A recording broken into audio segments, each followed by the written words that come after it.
na mama kwenye daladala hao wakipitilizwa kituo wanaongea, jamani, nimepitilizwa konda, jamani, mihukumi mgeni, kelele, jamani, basi jamani, konda mpaka anamrudishia nauli yake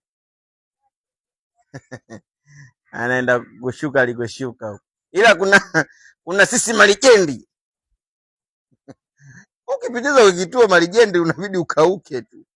Hiyo inatokea umelala zako hivi, umeibuka hivi, udenda unafuta hivi, ukiangalia mazingira sio, umeshapitilizwa. Wewe unatulia pale kimya kimya, hiyo malijendi.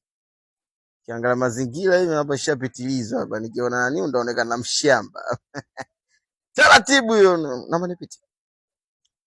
Naomba nipite. Konda utaniacha hapo mbele. Unakutana na konda anakuambia unashukia wapi? Hiyo kituo wewe ukijui. Yaani unaishia tu sema hapo hapo mbele hapo. Hapo wapi? Hapo wapi bwana?